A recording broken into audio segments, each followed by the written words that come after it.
History often remembers its admirals, its generals, and its presidents. But hidden in the long shadow of military glory are the stories of those who carried nations on their backs: cooks, stewards, porters, and mechanics whose names rarely made it into the history books. This is the story of one such man, Dorie Miller, known to his shipmates as Dorie, a Navy mess attendant whose quiet courage during the Second World War would forever change the face of the United States Navy. The early 20th century was a time of deep contradiction in America. The country preached liberty, democracy, and freedom, yet millions of African Americans still lived under the oppression of Jim Crow segregation. When World War II began in Europe, black men and women in the United States were ready to serve their country, but the nation was not yet ready to serve them equally. The military, reflecting the social order of the time, kept African Americans in strictly limited roles. In the Navy, that meant cooking meals, cleaning quarters, and serving white officers. Combat roles were reserved almost exclusively for white sailors. It was into this system that Dorie Miller was born. He came into the world on October 12, 1919, in Waco, Texas, the third of 4 sons to Connery and Henrietta Miller. The family worked a small farm in McLennan County, struggling through the final years of World War I and the slow decay of the post-war agricultural South. Money was scarce. Opportunities were scarce. Yet by all accounts, Dorie possessed a quiet determination from an early age, a will to work hard, and an instinctive loyalty to those around him. In the cotton fields of central Texas, Dorie grew strong. He was tall and broad-shouldered, a natural athlete who would later stand over 6 feet tall and weigh more than 200 pounds. Teachers and friends remembered him as polite, reserved, and deeply reliable. Not a man of many words, but one whose presence was solid and reassuring. In a segregated America that often denied young black men any future beyond menial labor, Dorie's physical strength became one of his few tangible assets. When the Great Depression struck in 1929, life in rural Texas became even harder. Cotton prices collapsed, families went hungry, and black farmers were often the first to lose their land.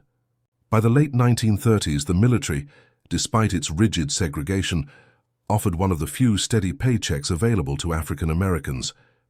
For many, it was not simply about patriotism, it was survival. In 1939, with the world on the brink of another great war, Dorie Miller traveled to Dallas to enlist in the United States Navy. The recruiter looked at his size and strength and imagined he'd make a fine sailor. But under Navy regulations of the time, black men could not serve as gunners, engineers, or in any technical branch. They were restricted to the messman branch, the service corps that cooked, cleaned, and served food to white officers. Dorie accepted without complaint. He saw the uniform not as a limitation, but as an opportunity to contribute and perhaps see the world beyond Texas. When he signed his enlistment papers on September 16, 1939, Europe was already aflame. Germany had invaded Poland just 2 weeks earlier, and the United States, while still neutral, was rapidly building its defenses.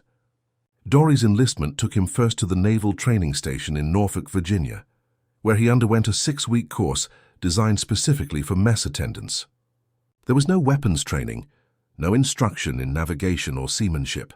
The Navy of 1939 did not imagine that a black sailor would ever need to fire a gun or stand watch on the bridge. Life in the Navy was a study in contradictions. The uniform promised dignity and discipline, yet it also enforced racial hierarchy. Mess attendants served meals, scrubbed floors, and shined shoes.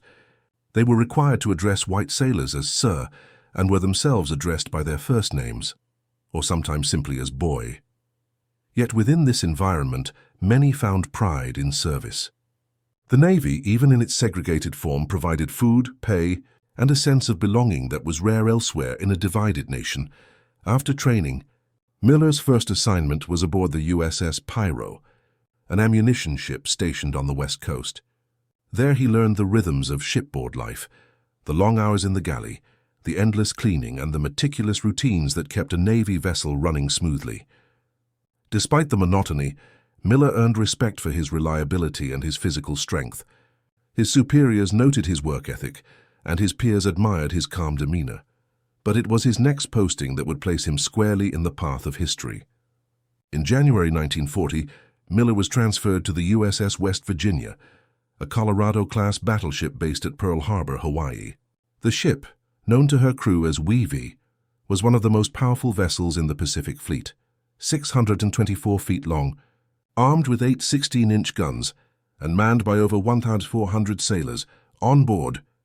The racial divisions of the broader Navy were compressed into the close confines of steel corridors and mess decks. The white sailors bunked separately from the black messmen, and while they worked side by side, their worlds rarely intersected outside of duty. Yet within these boundaries, communities formed.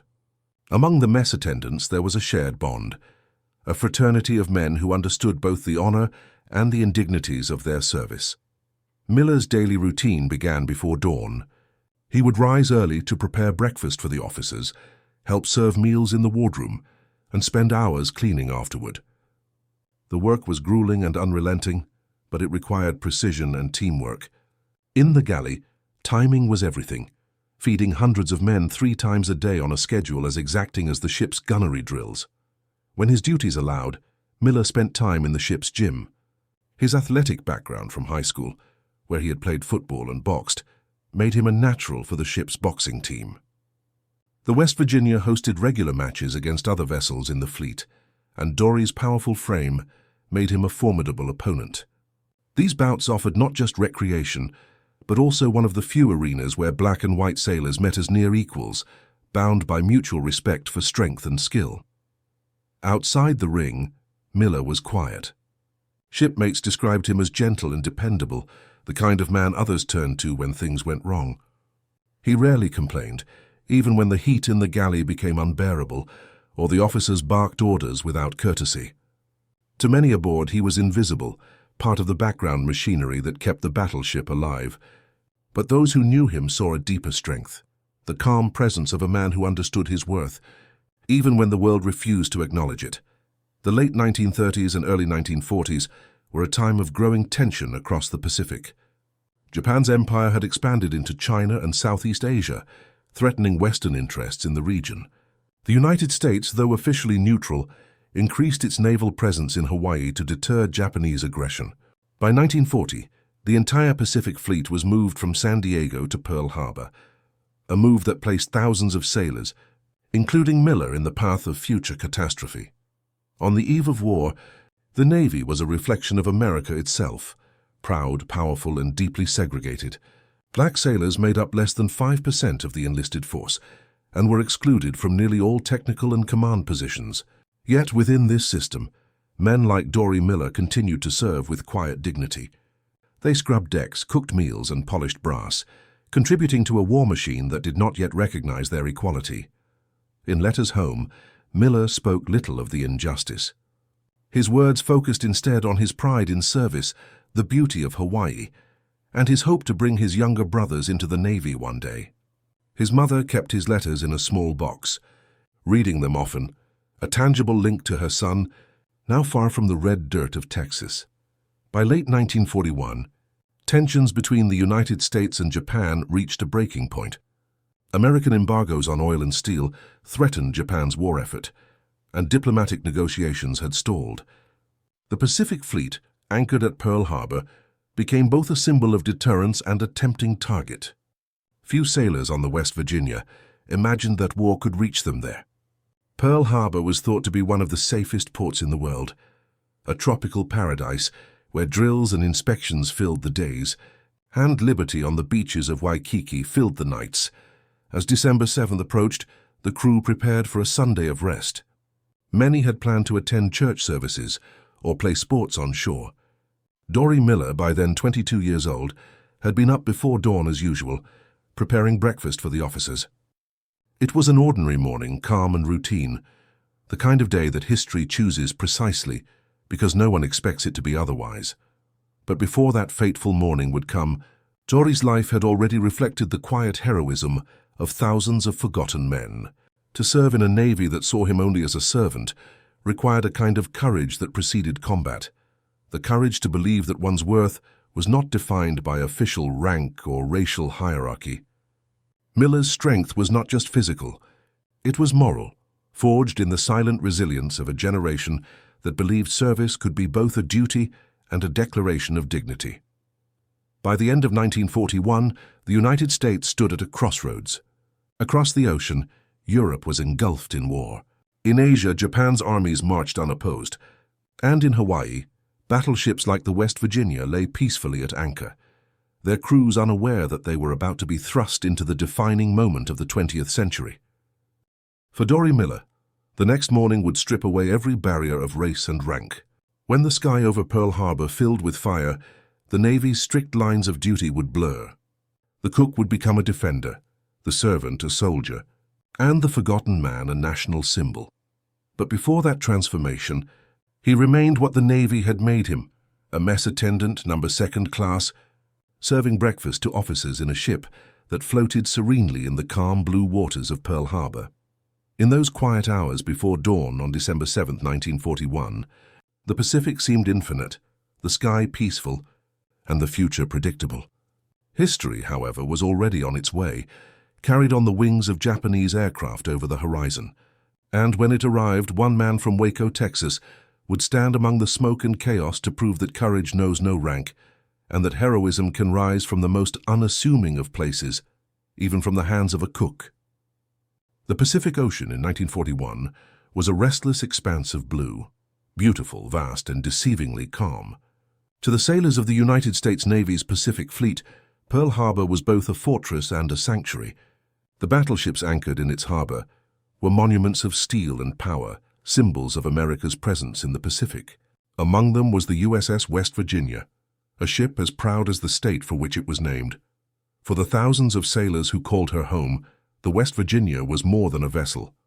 She was a living community, a floating city where every clang of metal, every whistle of steam, and every shouted order formed the rhythm of a carefully orchestrated world. It was within this world that Dorie Miller, a mess attendant 2nd class, lived and worked. Life aboard a battleship was a mixture of monotony and precision. Each man had his station, each duty its time. The ship functioned like a vast, disciplined organism, with officers as its brain and hundreds of enlisted men as its beating heart. The daily schedule aboard the West Virginia was unchanging, as constant as the tides. Reveille at dawn, breakfast call, morning inspection, drills, and maintenance. Every bolt had to shine, every deck had to gleam. The Navy's devotion to order was both a source of pride and an instrument of control. For black sailors like Miller, that control had another layer. The messman branch, in which all African-American sailors were confined, was considered a service unit. Its members were responsible for preparing meals, cleaning cabins, and waiting on white officers. It was work that demanded endurance and humility, but it also built an unspoken fellowship among those who labored in its ranks. Inside the West Virginia's galley, the air was always thick with the smell of frying bacon, boiling coffee, and industrial steam. The mess attendants worked tirelessly from before sunrise until long after sunset, preparing meals for more than 100 officers. Dorie's day began at 4 in the morning. He would light the stoves, organize the ingredients, and make sure that breakfast was served at precisely 6:30 a.m. Despite the drudgery, the galley was a place of rhythm and teamwork. The men moved in practiced patterns, each step timed to the movements of the others. They joked, hummed, and sometimes sang spirituals from home as they worked, a habit that helped ease the distance between Texas, Georgia, Mississippi, and the islands of the Pacific. When the officers finished their meals, the mess attendants cleaned the wardroom until the floors shone. Then they turned to preparing lunch. There was little rest, but Dorie never complained. He took pride in doing his job well, a quiet excellence that drew the respect of both his peers and some of the white officers who noticed his discipline. Outside the galley, Dorie often worked as a laundryman or in the officers' quarters. His tasks might have seemed menial, but they were vital to the ship's morale. In the Navy's hierarchy, cleanliness and order were not merely preferences, they were marks of professionalism. Between shifts, Dorie spent time on the ship's upper decks, where he could see the horizon stretch endlessly in all directions. The Pacific had a way of making a man feel both small and limitless at once. It was there in the salt air that Dorie found his peace, a moment of stillness in a life ruled by routine. The West Virginia itself was a marvel of engineering. Commissioned in 1923, she was the pride of the Colorado-class battleships, massive, armored, and bristling with firepower. Her 8 16-inch guns could launch shells weighing over 2,000 pounds across a distance of 20 miles. She carried secondary batteries of 5-inch guns and a host of anti-aircraft weapons. Her armor plating was nearly a foot thick in places, designed to withstand the heaviest of blows. Yet for all her might, the West Virginia was also a place of human fragility. The sailors aboard her were sons, husbands, brothers, ordinary men who had left behind farms, factories, and schools to serve at sea. They came from every corner of the United States, from the coal fields of West Virginia to the deserts of Arizona. And among them, in the narrow corridors below deck, worked the mess attendants, largely invisible yet indispensable. Racial segregation aboard ship was strict but informal. Black sailors ate in separate quarters and were rarely invited to social gatherings with white crew members. They were barred from advancement beyond the rank of chief steward, regardless of ability. In official photographs of the crew, they were often placed at the back or excluded entirely. Yet the bonds forged among the mess attendants were deep and enduring. They looked out for one another, shared letters from home, and found humor in the smallest details of life at sea. Dorie's reliability soon earned him the trust of his superiors. He was assigned as a personal attendant to Captain Mervyn S. Bennion, the commanding officer of the West Virginia. It was a position of quiet responsibility, one that required discretion, loyalty, and constant availability. He ensured that the captain's quarters were orderly, that his meals were prepared on time, and that his uniforms were immaculately pressed. Captain Bennion, a career naval officer and graduate of the U.S. Naval Academy, was known for his discipline and fairness. Although bound by the racial norms of the era, he treated his subordinates with professionalism. Those who served under him recalled that he respected competence above all else. Under his command, the West Virginia maintained one of the highest performance ratings in the Pacific Fleet. As 1941 progressed, the Pacific theater grew increasingly tense. Japan's expansion into China and French Indochina prompted the United States to impose economic sanctions, including a critical oil embargo. In response, Japanese naval forces began planning a preemptive strike to neutralize the U.S. Pacific Fleet. In Hawaii, however, few sailors suspected the extent of the danger. Life at Pearl Harbor in late 1941 was deceptively peaceful. The sailors enjoyed liberty in Honolulu, visited bars along Hotel Street, and attended outdoor movies projected against makeshift screens. The harbor was alive with the sights and sounds of a powerful navy at rest, ships gleaming in the tropical sun, band concerts on deck, and the smell of salt and diesel drifting through the air. Dorie and his friends among the messmen spent their evenings listening to music on small radios, writing letters home or boxing for recreation. The West Virginia's boxing matches were famous throughout the fleet. Dorie, with his size and strength, became one of the ship's best fighters. He fought cleanly, never boasting, and earned the respect of white and black sailors alike. But even as the crew relaxed, the world beyond Hawaii was on the brink of chaos. Reports of Japanese troop movements reached American intelligence. Diplomatic messages were intercepted and decoded in Washington, revealing that Japan was preparing for something significant. Yet the warnings were lost amid bureaucracy and disbelief. To most sailors at Pearl Harbor, the idea of an attack seemed impossible. In those months before December 1941, Dorie's letters home remained cheerful. He wrote about the ocean, the food, and his fellow sailors. He asked about the crops back home and told his mother not to worry. His words were simple, but beneath them lay an unspoken pride. Pride in wearing the uniform of his country, even if that country had not yet learned to value him equally. Sundays aboard the West Virginia were slower, gentler days. Church services were held on deck, uniforms were relaxed, and breakfast was served later than usual. On December 7, 1941, it was supposed to be just such a Sunday. The ship's log for that morning would later record calm weather and clear skies, the kind of day that felt immune to tragedy. But in the days and hours leading up to that morning, the Pacific held its breath. Across the ocean, 6 Japanese aircraft carriers sailed in formation, carrying over 350 planes. Their crews prepared in silence for the attack that would bring the United States into the war. Back in Pearl Harbor, The sailors aboard the West Virginia went about their routines. At 6:01 a.m., the galley came to life. Dorie was already at work, helping prepare breakfast for the officers: scrambled eggs, bacon, toast, and coffee. The men joked and talked as they worked, unaware that history was only minutes away.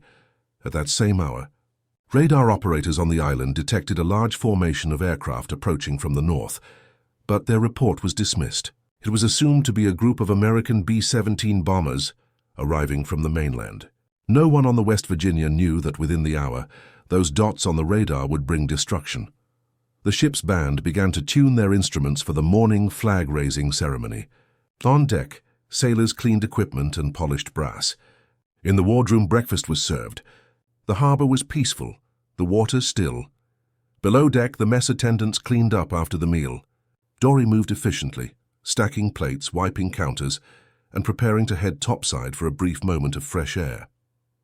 His thoughts might have been on the boxing match scheduled for later that week, or the letter he planned to write to his mother.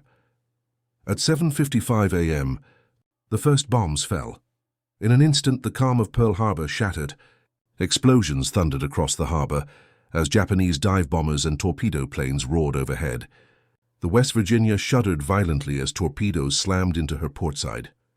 The lights flickered, and the decks buckled under the force. Sailors were thrown from their bunks and scalded by steam. Smoke filled the air. On deck, the men scrambled to battle stations, unsure of what was happening. Dorie, deep below, felt the entire ship lurch. Instinctively, he ran upward, toward the chaos, not away from it. He emerged into a world transformed: fire, oil, screams, and confusion. Planes swooped overhead, their rising sun insignias glinting in the light. The ship's guns barked to life. The West Virginia, mortally wounded, began to list. Amid the panic, Miller's first instinct was to help. He ran to assist the wounded, carrying men out of flooded compartments and dragging them to safety. When he reached the deck, he saw Captain Bennion gravely injured by shrapnel from an exploding bomb. Miller pulled the captain to cover and tried to move him out of harm's way. But the captain refused to leave his post. In that moment, as bullets tore through the air and flames engulfed the ship, the lines of race and rank dissolved. The cook became a rescuer, the servant a defender. Miller looked around for a way to fight back and saw a pair of unmanned .50 caliber machine guns mounted near the bridge. He had never been trained to use them. He wasn't supposed to even touch them. But as the bombs fell and the sky burned, Dorie Miller stepped up. At 7:55 a.m. on Sunday, December 7, 1941, the morning calm over Pearl Harbor was torn apart by the shriek of aircraft engines and the thunder of explosions. The rising sun blazed on the wings of Japanese bombers as they descended in precise, deadly formations over the anchored battleships of the United States Pacific Fleet. In less than 2 hours, a tranquil tropical morning would be transformed into one of the darkest days in American military history. For the men aboard the USS West Virginia, the attack came without warning. The first torpedo struck her portside moments after the alarm sounded. The ship heaved violently, throwing men against bulkheads and ripping open the lower decks. Within seconds, she was struck again, then again. A series of concussive blasts shook the battleship from stem to stern. Metal groaned, compartments flooded, and the smell of burning oil filled the air. Amid the chaos, Dorie Miller, mess attendant second class, was moving instinctively. He had never been trained for battle, never drilled for this kind of crisis. His duties as a cook did not include gunnery or damage control. Yet as the torpedoes ripped through the ship, training and regulations ceased to matter. Only survival and duty remained. Miller sprinted from the galley toward the upper decks, pushing through choking smoke and the shouts of wounded sailors. He saw men pinned under collapsed bulkheads, others stumbling blindly through steam and fire. He stopped to help wherever he could, lifting the injured with the ease of a man whose strength was legendary among the crew. He dragged 2 sailors from a flooded compartment, their bodies slick with oil, and carried them toward an open hatch. Every second mattered. Every breath could be his last. When he reached the main deck, the sight before him defied belief. The sky was filled with Japanese aircraft, Aichi D-3A Val dive bombers, Nakajima B-5N torpedo planes, Mitsubishi Zero fighters, sweeping down in waves. Bombs exploded across the harbor. The USS Arizona, anchored nearby, was a pillar of flame. The USS Oklahoma rolled over on her side, trapping hundreds of sailors inside. The West Virginia, struck by multiple torpedoes, began to list dangerously to port. Captain Mervyn S. Bennion, commanding officer of the West Virginia, had been on deck when a bomb fragment tore through his abdomen. Mortally wounded, he still attempted to direct his men, refusing to abandon his post. Dorie Miller found him slumped near the bridge, bleeding heavily. Ignoring the chaos around him, Miller and another sailor lifted the captain and moved him to a sheltered position behind the conning tower. There, Miller tried to stanch the bleeding with makeshift bandages and continued to assist the medical corpsman who rushed to the scene. He remained with the captain as long as he could, but when the order came to man the anti-aircraft batteries, he turned toward the fight. Nearby, a line of 50-caliber Browning machine guns stood unmanned. Their crews had been killed or incapacitated in the initial explosions. Smoke billowed around them, tracer rounds streaking through the sky. Miller had never been trained to fire a weapon. Navy policy forbade black sailors in his rating from combat instruction, but at that moment, there was no time for permission. He climbed behind one of the guns, grasped the twin handles, and began to fire. His hands found their rhythm almost instinctively. The gun bucked against his grip as he swept it across the sky, tracking the attacking planes. He later said he simply pulled the trigger and kept firing until there were no more targets. Witnesses recalled that he shot down at least one enemy aircraft. Some accounts say two, though Miller himself never claimed credit. He was calm, focused, relentless. In the midst of fire and terror, the cook from Waco, Texas, became a gunner. All around him the harbor was an inferno. The battleship Arizona exploded as her forward magazine detonated, sending a column of fire and debris hundreds of feet into the air. The shockwave rattled the West Virginia and knocked men to the deck. Oil from ruptured fuel tanks spread across the water, igniting into a floating sea of flames. Sailors who leapt overboard found themselves swimming through fire. Miller saw them, and between bursts of gunfire he helped throw lines and life rings into the water. He continued firing until his ammunition ran out. When it did, he did not stop working. He joined others in carrying the wounded to safety, moving them away from burning compartments and into the relative protection of the deck's edge. He lifted men twice his size, cradled unconscious bodies, and refused to leave until ordered to abandon ship. By the time the attack ended, the West Virginia had been struck by at least 7 torpedoes and 2 bombs. Her hull was shattered. Her decks were aflame. More than 100 of her crew were dead. Yet thanks to the bravery of sailors who fought to contain the damage, and to men like Miller who saved the wounded, the ship did not capsize. She settled upright on the harbor bottom, her superstructure still visible above the waterline. When the last Japanese aircraft withdrew, leaving behind a burning harbor and more than 2,400 American dead, Dorie Miller was exhausted, covered in soot, and soaked with sweat and seawater. He had risked everything and saved many lives. He did not see himself as a hero. He was simply a sailor who had done what needed to be done. In the hours following the attack, rescue operations continued through the night. Fires raged across Battleship Row. The air reeked of oil and smoke, and the sound of collapsing metal echoed across the harbor. The West Virginia's surviving crew worked desperately to free trapped shipmates and douse the flames. Miller joined them, carrying stretchers, fetching water, doing whatever was needed. When the order finally came to evacuate, he helped move the injured to waiting boats. Only when he was sure he could help no more did he leave the ship. The next day, the scale of the disaster became clear. The Pacific Fleet lay in ruins.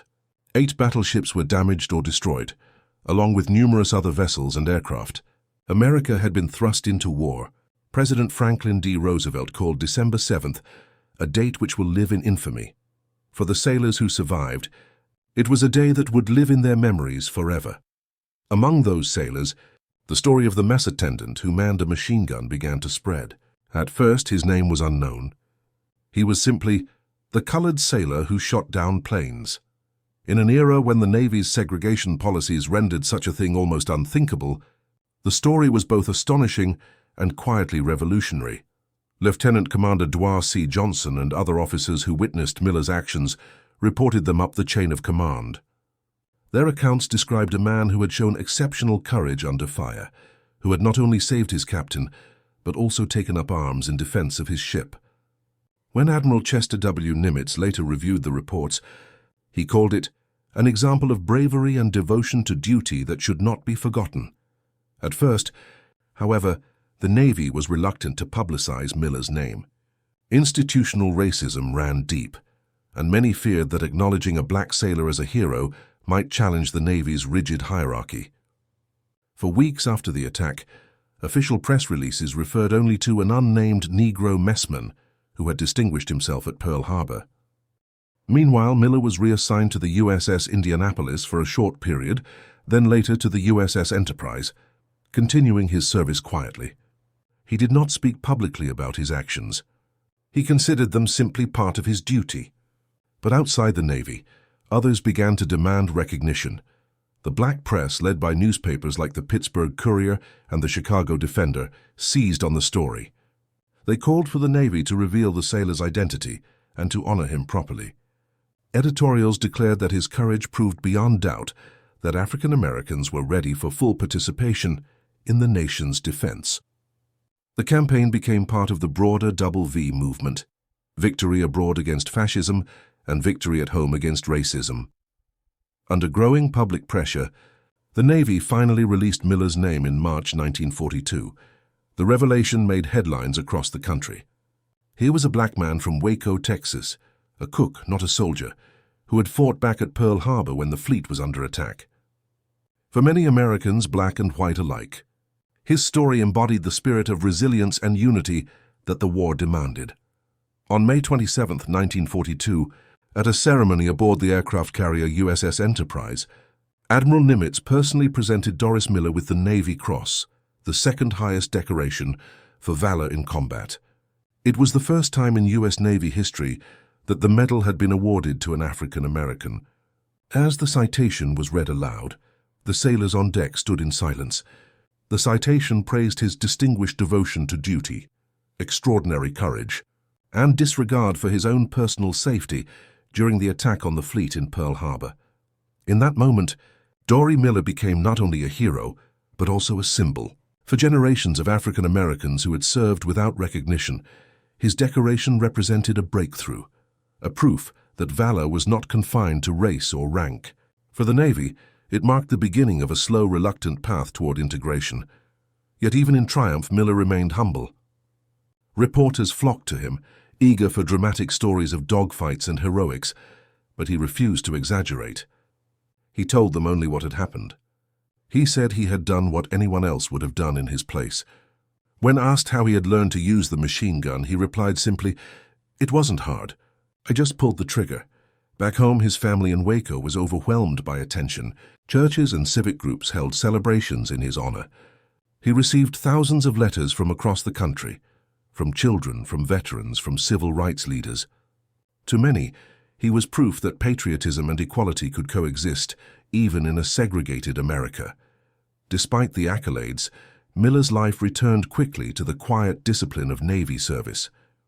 He was promoted to mess attendant first class and later to cook third class, a modest advancement reflecting both his heroism and the limitations of the Navy's policies at the time.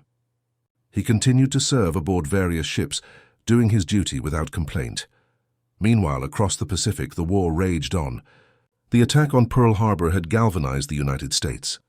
Factories roared to life, men enlisted by the millions, and the Navy rebuilt at a staggering pace. The Pacific Fleet, once shattered, was transformed into a formidable force that would, in time, sweep across the ocean to Japan's doorstep.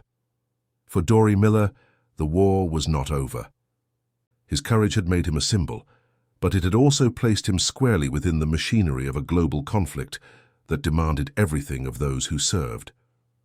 He would soon find himself again at sea, again in danger, and once more facing the deadly realities of war. The tragedy and triumph of Pearl Harbor had forged his name in history. But the sea had not yet finished with him. The man who had kept his ship alive through courage and instinct would soon meet the same ocean that had once carried him to glory, and this time it would not let him go. When the smoke cleared over Pearl Harbor, the United States had entered a new era, The attack had thrust the nation into a global conflict that would consume it for 4 long years, demanding sacrifice, courage, and unity. Yet beneath the calls for national solidarity, America remained divided by color lines as old as its founding. The same country that now asked its citizens to fight for freedom abroad still denied full citizenship to millions at home. In that contradiction, the story of Dorie Miller became both an inspiration and a challenge. After the attack, the surviving sailors of the USS West Virginia were scattered across various assignments. Some returned to the mainland, others were reassigned to new ships. For many, the trauma of December 7th lingered in silence. The Navy encouraged its men to move forward, to focus on rebuilding and avenging the losses at Pearl Harbor. But among the ranks, stories circulated of men who had shown impossible bravery amid the fire and chaos. One story stood out, that of a mess attendant who had manned a gun and fought back. In the first weeks following the attack, Navy public information officers released statements describing the heroism of several sailors. Among them was mention of an unnamed Negro messman who had carried his wounded captain to safety and then manned an anti-aircraft gun against the enemy. The official press release was short, almost perfunctory, but in those few words a legend began to take shape. For Black America, the story was electrifying. In cities from Chicago to New York, from Birmingham to Los Angeles, African-American newspapers seized on the report. The Pittsburgh Courier, one of the most influential black newspapers of the time, demanded to know the sailor's name. The Chicago Defender echoed the call. They argued that his courage deserved the same recognition as that of any white sailor, perhaps even more, given the obstacles he faced simply to serve. The demand was about more than one man. It was about the entire system of segregation that defined the American military. In 1941, the U.S. Armed Forces were still racially divided from top to bottom. The Army's black soldiers were mostly assigned to labor battalions. The Navy restricted black men to roles as cooks, stewards, and mess attendants. No black officer had ever commanded a U.S. warship.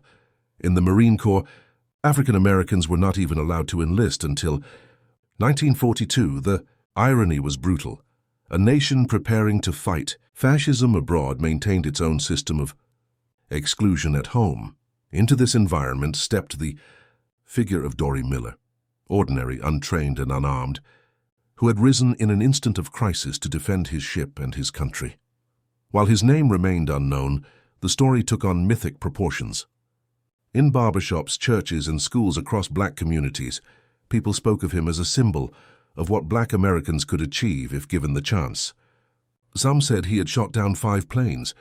Others said 7. The details varied, but the essence remained. He had proven that courage was colorblind. By February 1942, public pressure reached the highest levels of government. Civil rights organizations like the NAACP sent letters to the Navy Department, demanding that the hero of Pearl Harbor be identified. The argument was clear.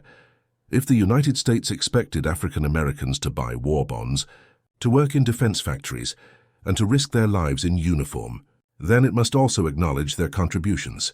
Finally, in March 1942, the Navy released his name to the public, Mess Attendant 2nd Class Dorie Miller. The announcement made national headlines. Newspapers described him as the hero of Pearl Harbor, the man who fired back, and the black cook who took the fight to the enemy. Photographs of him, standing in his Navy uniform, broad-shouldered and solemn, appeared on front pages across the country. For a brief moment, America looked into the face of a man who represented both its ideals and its contradictions. Yet even as the country celebrated him, the Navy struggled to reconcile his heroism with its own racial policies. Miller's recognition was unprecedented. Never before had an African-American sailor been publicly honored for valor in combat. But there was discomfort among the ranks of senior officers. Some worried that giving too much attention to a black messman might upset the order of things. Others argued that his actions had been exaggerated. The system, built on hierarchy and prejudice, was not ready to see him as an equal. Nevertheless, the momentum was unstoppable. On May 27, 1942, Admiral Chester W. Nimitz personally presented Dorie Miller with the Navy Cross, the service's second highest decoration. The ceremony took place aboard the aircraft carrier USS Enterprise, then anchored at Pearl Harbor. For the occasion, sailors gathered on deck as the citation was read aloud. It spoke of distinguished devotion to duty, extraordinary courage, and disregard for his own personal safety during the attack on the fleet in Pearl Harbor. When Nimitz placed the medal on Miller's chest, he added his own words, "This marks the first time in this conflict that such high tribute has been made in the Pacific Fleet to a member of his race. It will not be the last." The crowd of sailors erupted in applause. For many, the moment was more than ceremonial. It was transformative. The sight of a black man receiving one of the Navy's highest honors challenged decades of silent segregation. For the men who had fought and bled together at Pearl Harbor, the divisions of race seemed smaller in that instant, though they would not vanish overnight. After the ceremony, Dorie was treated like a national celebrity. He toured the United States as part of a war bond campaign, visiting schools, factories, and community centers. At every stop, crowds lined up to see him. In Chicago, thousands turned out at the Southside Armory to hear him speak. In Los Angeles, he was honored by black civic groups and Hollywood stars alike. He met politicians, appeared on radio programs, and stood alongside other decorated servicemen at patriotic rallies. Yet Miller himself remained modest, almost uncomfortable with the attention. He told reporters that he was not seeking glory, that he had simply done what anyone would have done in his place. "It wasn't hard," he said quietly when asked about firing the gun. "I just pulled the trigger." His humility only deepened the public's respect, but behind the celebrations, a deeper struggle continued. Civil rights leaders saw Miller's fame as an opportunity to press for change. They argued that his valor proved African Americans were as capable as anyone else of serving in combat. They called for desegregation of the armed forces, equal training opportunities, and promotion based on merit, not race. The campaign became part of a broader wartime movement for equality, a movement symbolized by the double V: victory against fascism abroad and victory against racism at home. President Franklin D. Roosevelt, under pressure from civil rights activists and labor leaders, took limited steps toward reform. In 1941, even before Pearl Harbor, he had issued Executive Order 8802, which prohibited racial discrimination in defense industries and established the Fair Employment Practices Committee. But the military itself remained largely segregated throughout the war. The Navy in particular resisted integration. It would take years before black sailors were allowed to serve in general service roles rather than being confined to the mess. Still, Miller's story had cracked the door open. While the public celebrated him, Dorie himself grew restless. He was proud of the recognition, but he wanted to return to active duty. The speeches and parades were flattering, but they felt disconnected from the reality of war. He asked to be reassigned to sea duty, to serve again alongside his fellow sailors. The Navy granted his request. In 1943, Miller reported for duty aboard the escort carrier USS Liscome Bay, part of Task Group 52.3, under Admiral Henry M. Mullinix. The ship was small compared to the great battleships of Pearl Harbor, but her mission was vital, providing air support for the ongoing campaign in the Pacific. The Liscome Bay carried a complement of around 900 men, many of them young and inexperienced. Among them, the name Dorie Miller was spoken with respect. To serve with him was to serve alongside a legend. That autumn, the Liscome Bay joined operations in the Gilbert Islands, supporting the invasion of Tarawa, one of the bloodiest battles of the Pacific War. The waters around the island were treacherous, teeming with Japanese submarines. On the morning of November 24, 1943, just before dawn, a Japanese submarine, the I-175, fired a spread of torpedoes toward the American task group. One of them struck the Liscome Bay near her bomb magazine. The explosion was catastrophic. Within seconds, a chain reaction ripped through the ship. Flames engulfed the hangar deck, and ammunition detonated in rapid succession. The blast was so powerful that it was seen from miles away. The carrier began to sink almost immediately. Of the 900 men aboard, more than 600 were killed instantly. Among the missing was Cook Third Class Doris Miller. He was 24 years old. For days, rescue ships searched the area, but few survivors were found. The Pacific, which had carried him to heroism, had now claimed him. When the Navy officially declared him missing in action, messages of grief poured in from across the nation. Black communities mourned him as a martyr, not only to war but to the cause of equality. Newspapers published his photograph alongside the simple caption, "He died as he lived, serving his country." In April 1944, the Navy confirmed what everyone already knew. Dorie Miller was dead. He was posthumously awarded the Purple Heart, and his name was inscribed on memorials from Hawaii to Texas. His loss was deeply felt. Yet even in death, his legacy continued to grow. For the black men and women who served throughout the remainder of the war, his name was a rallying cry, proof that courage could transcend the limits of prejudice. In training camps, soldiers spoke of him as an example to emulate. In factories, workers donated their shifts in his honor. For a generation of African Americans who fought for recognition, Dorie Miller became a symbol of hope and dignity. Still, the Navy itself moved slowly. It would not be until 1948, under President Harry S. Truman's Executive Order 9981, that the U.S. Armed Forces were officially desegregated. By then, Dorie Miller had become a legend, his story told and retold in classrooms, pulpits, and veterans' halls. He was no longer just a sailor. He was an icon, the cook who had fought back, the man who had proven that heroism knows no color. In the decades that followed, his legacy endured. In 1973, the Navy commissioned the USS Miller, FF 1091, a frigate named in his honor, one of the first U.S. warships to bear the name of an African American. In 2020, the Navy announced that a new Gerald R. Ford-class aircraft carrier would also bear his name. The USS Doris Miller, CVN 81, the first supercarrier named after an enlisted sailor and the first named after an African American. From a cook's galley on a battleship to the nameplate of a nuclear-powered carrier, the arc of his legacy spans the evolution of the Navy itself, from segregation to inclusion, from silence to remembrance. By the summer of 1943, the war in the Pacific had turned. The United States Navy, once crippled at Pearl Harbor, now surged across the ocean with renewed strength.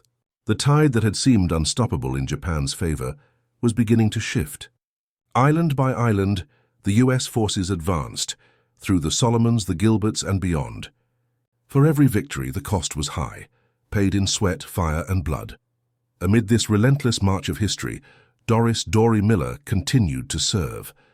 His name had become known across the nation, his face printed in newspapers, his courage held up as a symbol of both heroism and hope. But Dorie himself remained unchanged. The fame that others found intoxicating meant little to him. He was at heart a sailor, quiet, dutiful, and loyal. After months of public appearances, ceremonies, and war bond rallies, Miller grew restless. He had never sought the spotlight. The attention, while flattering, left him uneasy. He had seen war firsthand. He knew its cost. To be paraded as a symbol while others fought and died felt wrong. He wanted, above all else, to return to active duty. In the autumn of 1943, the Navy granted his request. He was assigned to a new ship, the USS Liscome Bay CVE 56, a Casablanca-class escort carrier. The Liscome Bay was smaller and lighter than the great fleet carriers like the Enterprise or Yorktown. She displaced just over 10,000 tons, carrying a complement of around 900 men and about 28 aircraft. She was part of a new generation of vessels designed for speed and utility. Floating airfields meant to escort convoys, support amphibious landings, and provide air cover where larger carriers could not go. For Miller, this new posting represented both a return to the life he knew and a renewed sense of purpose. Aboard the Liscome Bay, he served as cook third class, performing the same duties he had mastered years earlier, preparing meals, organizing the galley, keeping morale alive through the simple comforts of food and familiarity. The crew of the Liscome Bay was young, many of them fresh from training. Few had seen combat. To them, Dorie Miller was not just another sailor. He was a legend walking among them. The men had heard the stories of the mess attendant who manned a machine gun at Pearl Harbor, of the man who had received the Navy Cross from Admiral Nimitz himself. They treated him with quiet reverence. When he passed through the narrow corridors, conversations hushed slightly, replaced by nods of respect. Miller, for his part, never played the hero. He laughed easily, told stories when pressed, and worked harder than anyone in the galley. He believed, as he always had, that dignity came through service. To feed his shipmates, to keep them strong and ready, that was its own kind of duty. The Liscome Bay joined Task Group 52.3, part of the Fifth Fleet under Vice Admiral Raymond Spruance. The carrier group's mission was to support the invasion of the Gilbert Islands, particularly Tarawa, a small atoll that had become a fortress of Japanese resistance.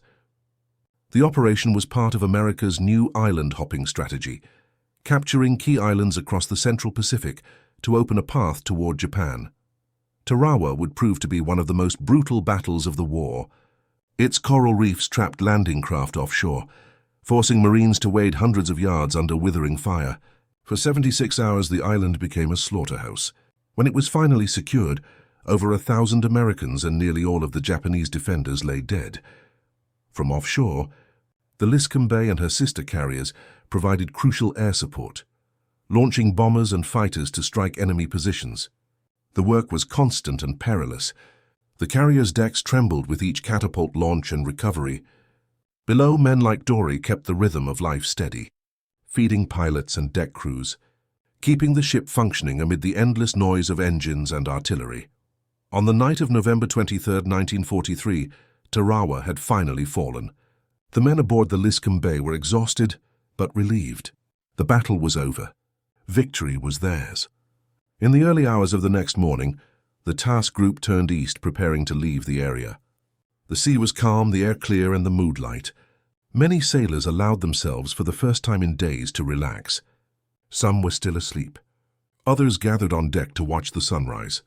At 5:10 a.m., without warning, disaster struck. A Japanese submarine, the I-175, commanded by Lieutenant Commander Sunao Tabata, had been stalking the American task group for hours. Moving silently through the dark waters, it maneuvered into position and fired a spread of torpedoes. One of them found its mark. The torpedo slammed into the Liscome Bay's starboard side, striking near the ship's bomb magazine, the compartment where hundreds of bombs and aviation fuel were stored. For a heartbeat, there was silence. Then came an explosion so massive that it lit the pre-dawn sky like lightning. The blast tore through the carrier's midsection, obliterating the hangar deck and igniting the aviation fuel. Flames shot hundreds of feet into the air. The shockwave ripped men from their bunks and hurled debris across the sea. Within seconds, secondary explosions erupted as the ship's bomb magazine detonated. The Liscome Bay was mortally wounded. For those on board, there was almost no time to react. The entire forward half of the ship was engulfed in fire. The heat was so intense that metal melted and ammunition cooked off like fireworks. The carrier began to list sharply to starboard, taking on water at a terrifying rate. Survivors later recalled that Dorie Miller was seen helping others escape the galley, guiding men toward the open deck amid smoke and chaos. As always, his first instinct was to help. Some accounts place him assisting wounded sailors near the hangar deck. Others say he was last seen trying to reach the topside as the fires spread. Within 23 minutes, the Liscome Bay was gone. At 5:33 a.m., she rolled over and sank, disappearing beneath the waves in a column of black smoke. Of her 916 crew, only 272 survived. More than 600 men, including Admiral Henry Mullinix, Captain Irving Wiltsey, and cook third-class Doris Miller, were lost. The sea around the wreck burned with oil and fuel. Survivors clung to floating debris, their faces illuminated by the glow of the flames. Rescue ships from the task group rushed to the scene, pulling men from the water through the morning and into the day. When the roll was called, Dorie's name was among the missing. Back in the United States, the news came slowly. At first, the Navy listed him as missing in action. For his family in Waco, it was a cruel echo of December 7th, another morning of sudden loss, another telegram bearing uncertain words. Henrietta Miller, his mother, refused to believe he was gone. She prayed each night for his return, even as weeks turned into months. But the ocean is vast, and it keeps its secrets. In April 1944, the Navy officially declared Dorie Miller killed in action. He was 24 years old. The announcement sent waves of grief and pride across the nation. Newspapers that had once celebrated his heroism now carried his obituary. Churches held services in his honor. In Waco, a memorial was organized by the local community. Thousands attended, including veterans, civic leaders, and ordinary citizens. They spoke of his bravery, his humility, and his quiet dignity. For many, his death symbolized both the cost of war and the unfinished struggle for equality. His shipmates remembered him as a steady presence, calm, dependable, always willing to lend a hand. Those who had survived the Liscome Bay spoke of him with reverence. "He was the kind of man you wanted beside you," one sailor later said. He didn't think of himself. He thought of everyone else. In death, Dorie Miller became larger than life. His story circulated through every corner of America, in classrooms, war bond drives, and recruitment offices. Posters bearing his likeness appeared under slogans like, "Above and beyond the call of duty." For Black Americans serving in segregated units, he was a beacon of pride, proof that valor could not be confined by prejudice. The broader impact of his life reached beyond individual heroism. Miller's actions at Pearl Harbor, his recognition with the Navy Cross, and his death at sea forced the Navy and the nation to confront uncomfortable truths. How could a country fighting for freedom abroad continue to deny it to its own citizens? How could the military, which relied on the courage of all its people, maintain barriers of segregation in the face of such sacrifice? The questions did not fade with time. They grew louder. Civil rights leaders invoked his name in speeches and petitions. They argued that if a man like Dorie Miller could die for his country, then every African American deserved the full rights of citizenship. His legacy became part of the moral argument for desegregation. In the years that followed, the U.S. Navy began to change, slowly, unevenly, but inexorably. By 1946, the service had begun to integrate training and assignment programs. In 1948, President Harry S. Truman signed Executive Order 9981, formally ending segregation in the armed forces. The order declared that there shall be equality of treatment and opportunity for all persons in the armed services without regard to race, color, religion, or national origin. Though he did not live to see it, Dorie Miller's name was often mentioned in connection with this milestone. He had not sought to be a revolutionary, yet by his courage he had become one. In the decades after the war, tributes continued to multiply. Schools, parks, and community centers were named in his honor. The USS Miller, FF 1091, a Knox-class frigate, was commissioned in 1973 and served for nearly 2 decades before being decommissioned in 1991. His portrait was hung in the National Museum of the U.S. Navy. His story taught to new generations of sailors, but perhaps the greatest honor came in January 2020, when the Navy announced that a new Gerald R. Ford-class aircraft carrier, the most advanced warship ever built, would bear his name, USS Doris Miller, CVN-81. It was a historic decision. Never before had a U.S. aircraft carrier been named after an enlisted sailor. Never before had one carried the name of an African American. The announcement was made on Martin Luther King Jr. Day, a fitting tribute to a man whose life had embodied the quiet courage that makes equality possible. The carrier is scheduled to enter service in the 2030s, more than 90 years after a young cook from Waco first put on his Navy uniform. From a mess attendant's galley to the deck of a ship that will carry his name across the world's oceans, Dorie Miller's journey traces the moral evolution of the United States Navy itself, from exclusion to inclusion, from silence to honor. In the end, his life was both ordinary and extraordinary. He rose before dawn to make breakfast for officers, scrubbed pots and cleaned decks. Yet when history called, he answered with a courage that transcended every barrier placed before him. He did not fight for recognition. He fought because his ship needed him, because his comrades needed him, because his country needed him, even when that country did not yet recognize him as an equal.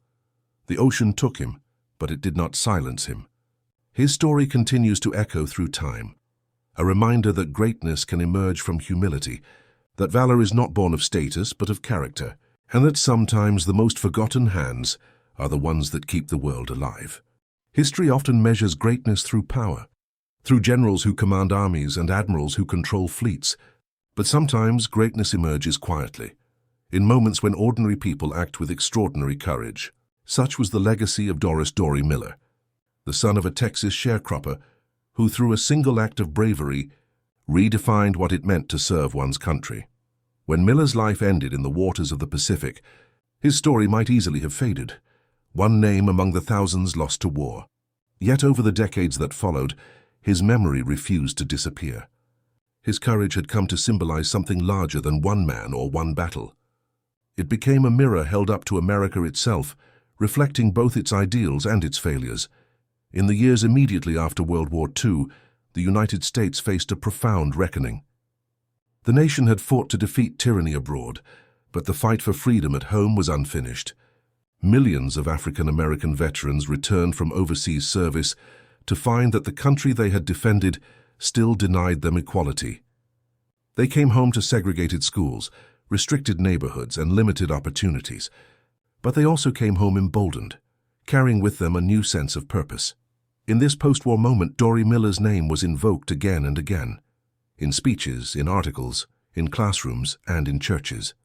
Civil rights leaders pointed to him as proof that African Americans had earned not just the right to serve, but the right to lead. If a man could defend his country at Pearl Harbor, they argued, then that country owed him full citizenship. Across the nation, his name appeared on schools and community centers. In Waco, Texas, his hometown, residents raised funds to build the Dorie Miller Memorial, honoring their local hero. In Chicago, a public housing complex was named after him. In Rochester, New York, and Newport News, Virginia, streets carried his name. The honors came not from the powerful, but from ordinary citizens who saw in him a reflection of themselves, people who worked, who endured, and who aspired to something greater. For the U.S. Navy, Miller's legacy became an enduring touchstone in the long struggle toward racial equality. When President Harry S. Truman signed Executive Order 9981 in 1948, mandating the desegregation of the armed forces, advocates cited Miller's heroism as a key example of why the policy was not only moral but necessary. The Navy began opening more ratings to African American sailors, allowing them to serve in combat, engineering, and command roles for the first time in history. The transformation was gradual, but it was real. By the time of the Korean War, black sailors were serving across every branch of the Navy. In Vietnam, African Americans held officer commissions and command posts. And in the decades that followed, the U.S. Navy evolved into one of the most integrated institutions in American life. A transformation unthinkable in 1941, and one that owed a silent debt to a cook who refused to remain invisible. Through the 1950s and 1960s, Miller's image appeared alongside those of other African American trailblazers, Joe Louis, Jackie Robinson, Ralph Bunche, and Martin Luther King Jr. His story was retold in classrooms and textbooks as an emblem of quiet strength and patriotism. For children growing up under segregation, he represented possibility, the proof that courage could transcend the walls built by prejudice. In 1973, more than 3 decades after his death, the U.S. Navy took a historic step. It commissioned the USS Miller, FF 1091, a Knox-class frigate named in his honor. At the dedication ceremony, veterans who had served with him stood beside younger sailors who had grown up hearing his name. The ship's motto, courage, commitment, honor, was a tribute not just to the Navy's values, but to the man who embodied them when they were denied to him. The USS Miller served with distinction for nearly 2 decades, participating in Cold War patrols and humanitarian missions around the world. Each time her name was called over the radio, it carried with it the memory of a mess attendant who had manned a machine gun. The decades rolled forward, and yet his legacy continued to grow. In 1989, the Navy dedicated a statue to him in Waco, depicting him in uniform, standing resolutely with his gaze fixed on the horizon. His family attended the unveiling, joined by veterans, community leaders, and schoolchildren. For Waco, once a segregated town, the monument represented both remembrance and reconciliation. Even as his story entered the realm of legend, historians continued to uncover new layers of meaning. They noted how his heroism had been shaped not only by the attack at Pearl Harbor, but by the long arc of American history, by generations of black laborers, soldiers and sailors who had served with dignity, despite discrimination. Miller, they wrote, was not an exception to his community, but a continuation of it. His courage was the distilled essence of countless quiet acts of perseverance that had gone unrecorded. The cultural significance of his story deepened with time. In literature, He appeared as a symbol of the common man's heroism, an everyman who rose above circumstance. In film, he was portrayed as both soldier and symbol, a man whose strength derived not from his training but from his character. In art and music, his image was evoked alongside other American icons who embodied resilience in the face of adversity. Yet, perhaps his most enduring legacy lies not in the statues or ships that bear his name, but in the way his story reshaped the narrative of American identity. Before Dorie Miller, the heroism of African Americans in uniform was often ignored or minimized. After him, it became impossible to deny. His actions forced the nation to confront its contradictions, to see that patriotism and protest were not opposites, but partners in the ongoing struggle to perfect the promise of democracy. In this way, Miller's life bridges two eras, the age of segregation and the age of equality. He belonged to a navy that saw him only as a servant, yet he became the symbol of a navy that would one day see all its sailors as equals. His journey, from the galley of a battleship to the decks of history, mirrors America's own unfinished voyage toward justice. The passage of time has not dimmed his relevance. In 2020, nearly 80 years after the attack on Pearl Harbor, the Navy announced that one of its most advanced aircraft carriers, the USS Dorie Miller, CVN-81, would bear his name. It was an unprecedented honor. Never before had a U.S. Navy aircraft carrier been named after an enlisted sailor or after an African American. At the announcement ceremony, held on Martin Luther King Jr. Day at Pearl Harbor, the Navy's top officers spoke of Miller's courage and its lasting impact. They described the ship as a living tribute to the values he represented: valor, integrity, and equality. When the carrier is completed, it will serve not just as a weapon of war, but as a monument to the idea that courage can rise from the most unexpected places. The symbolism was profound. The first man to fight back at Pearl Harbor, who once stood on the deck of a sinking ship, armed only with courage, would now have his name carried by one of the most powerful vessels ever built, a ship capable of defending the nation. Across every ocean on Earth, the journey from the mess hall of the West Virginia to the flight deck of the Dorie Miller is not merely a naval story. It is the story of America itself, flawed, striving, but capable of transformation. In reflecting on Miller's legacy, historians often return to a single theme: the quiet heroism of the ordinary man. Unlike many celebrated figures, he never sought fame or command. He did not speak with grand words or rally crowds. His greatness lay in action, not ambition. When faced with destruction, he acted instinctively, not out of rage or pride, but out of a sense of duty to others. In that sense, his heroism was profoundly democratic. It was the courage of a citizen, not a conqueror. For the U.S. Navy, his example remains a moral compass. Every new generation of sailors learns his story during training, not just as a tale of war, but as a lesson in character.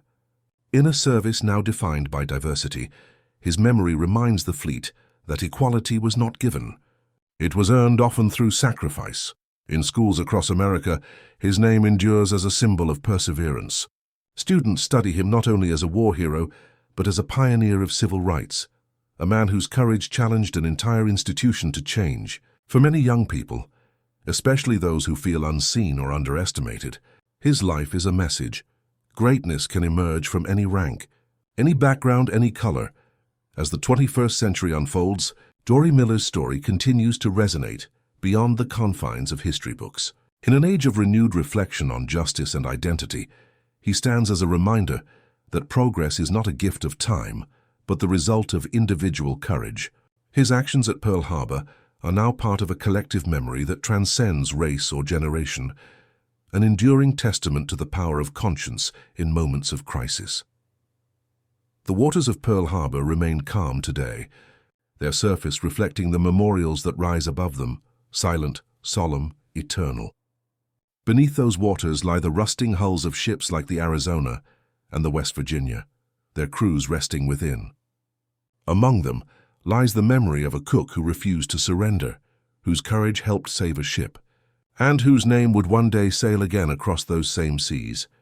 He was, as his Navy Cross citation declared, a man of extraordinary courage and devotion to duty. But to those who knew him, and to those who have come to know his story, he was something even greater, He was proof that heroism is not a matter of birth or status, but of choice.